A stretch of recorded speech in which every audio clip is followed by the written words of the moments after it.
do any karate chops? No karate chops. I tried, but they shot me down.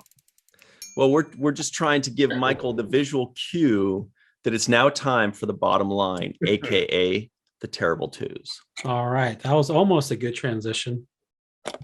I've never had a good transition ever. That's why you said almost. I'd have to pay a doctor for one. Yeah. So here we go. Interesting.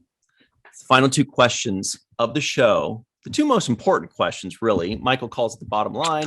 I call it the terrible twos. I kind of acquiesce and just give up and give it the bottom line, even though it really is the terrible twos. But here we go. Question number one is Michael Canyon Rosenberg, aka the Brave One. On a scale of 1 to 10, what would you give this first episode of In Living Color entitled Pilot? I would give this episode, I thought about this beforehand so that I wouldn't be put on the spot, and I wrote a number down. The number that I wrote down was 8. But just thinking about it a little bit more, I'm like, I'm just going to bump it up 0.5. So I'm going with 8.5 out of 10 for this first episode. It was very enjoyable, very nostalgic, but looking at it through the lens of today, a lot of the jokes were dated. So if you've never seen this show before and you don't already have love for it, you're probably not going to fall in love with it by watching the first episode. But I very much enjoyed it. Mm-hmm. Rico, your thoughts? Scale of 1 to 10. Michael, I just want to say, first of all, I respect that score. I respect that score because the reasoning that you gave was very it made sense. It made a lot of sense. And with that, I want to say that taking the nostalgia out of the equation and all the things that I loved about it in terms of why this show was even created in the first place, why it was important to the history of TV. With all that said, I'm going to give it a 9, because when you do look at a lot of the dated comedy,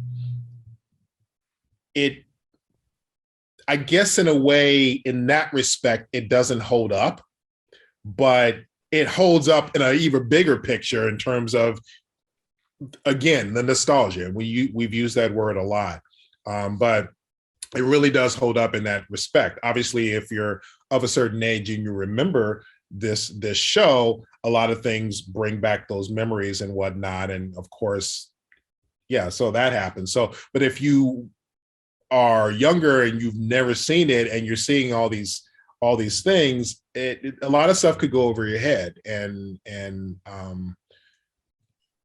But it's really no fault of anybody, because if you think about it, sketch comedy is the sign, it really taps into the sign of the times. What's happening now? You see that every week. WTF, what's happening now? Oh yeah.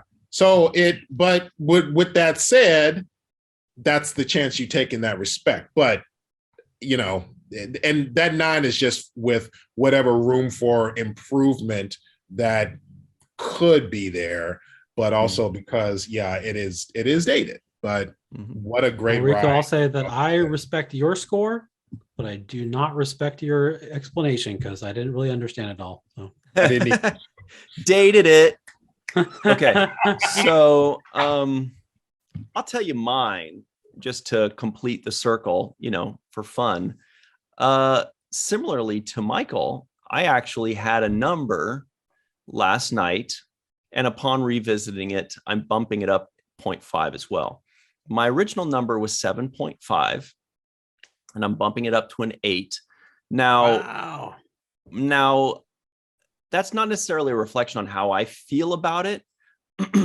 Part of it, the problem is that I remember that there were some skits that were funnier than the ones I saw in this first one. So a lot of it is that I know that it does get funnier. So I can't give it something too high when I know that it also gets, so that's a little tough there, but it wasn't great. it was a first episode. It was their first shot, so I don't hold that too much against them, but it is what it is. Right. But I give it extra points because of how, I don't want this word to be overused, but how important it was. Not only was it part of a movement, it kind of created its own movement, a joyful, fun, exciting, it's an awesome move. It gives people joy to look back and remember it. It gives us joy to look back and watch it right now. The song makes us happy. The people, the actors that were involved in the show make us happy. When we see them, we're going like, oh, good. I'm glad he's still working, or I'm glad she's still working, So look how young Jim Carrey is there.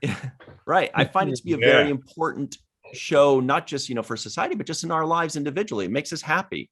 So, I want to give it an 8, extra points for that. And, as far as how much I enjoyed it, it's a much higher score, but, realistically, I'm sure they would look back and say it wasn't perfect and they would have liked to add some things or change some things, or their budgetary problems. But again, I don't hold that against them. So for the purposes of this podcast, we all had to watch the first episode of In Living Color.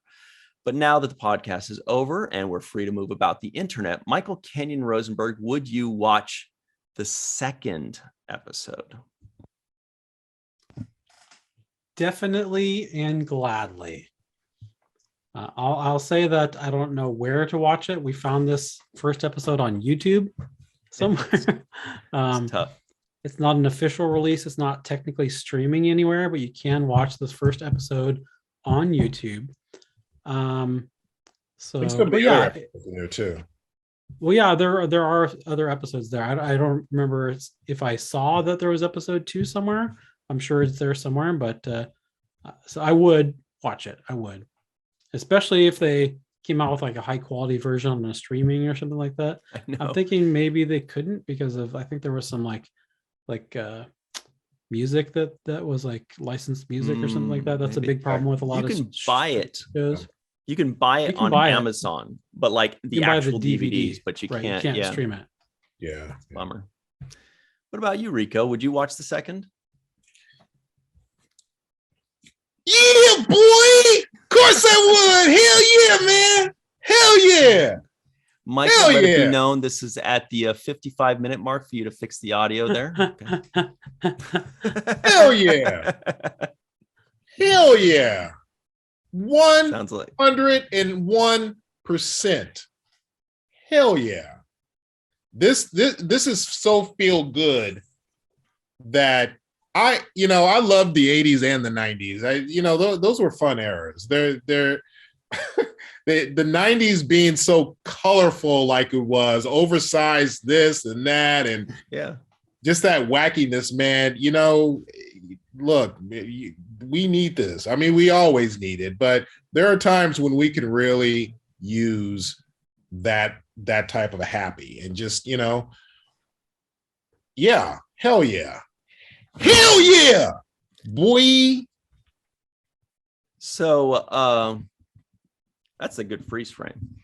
Okay. So as for me, the Debbie Downer of the group, I'll be honest, when I watched this last night, I was actually toiling with this quite a bit.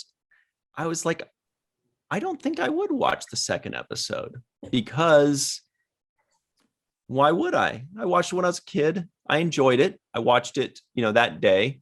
I enjoyed it. But do I need to watch any more of it? No. The question isn't, do you need to watch the second episode? Right. It's, would you watch the second episode? But that's what led me to feeling that way. Like, no, I don't really, have any real pull towards it, but I was so on the fence. So I kind of left it up. And I think today I'm going to say yes, because when I'm so borderline, I'm so 50-50, I try to look at it from other ways. And I think anybody in 1990 that turned on this episode and watched it from beginning to end, I feel like every single person would have said, yeah, I'm down. I'd like to watch the next episode, whether they were ecstatic about it or just willing to. I don't think anybody watched that first episode and said, I was very disappointed. I refuse to watch the next episode. I mean, mission accomplished, right? Anybody that watched that first episode 30 years ago would have watched the second, I believe. So for that reason, I'm going to go and say yes to it. And also because I like it. Fuck it. But anyway, that's our answers. 3 yeses.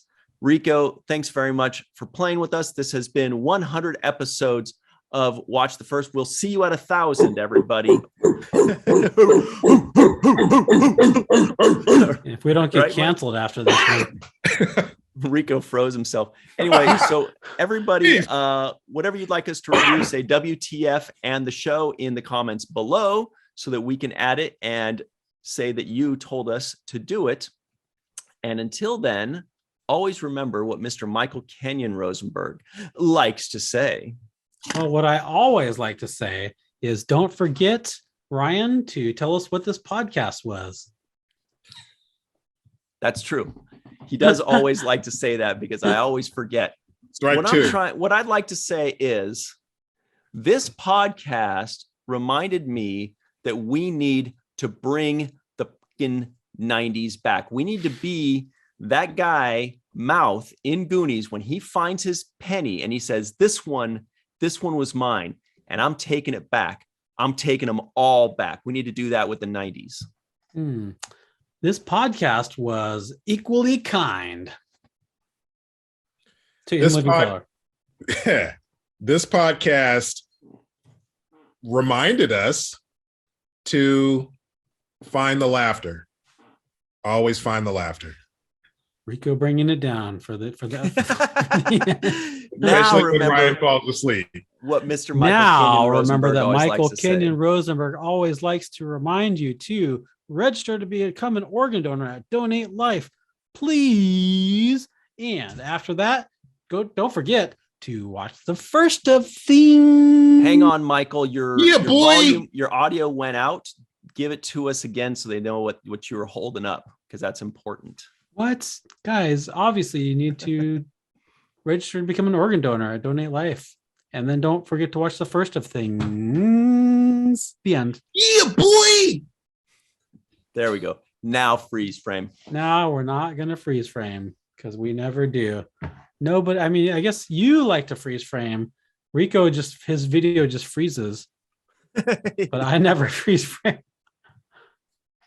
Yeah.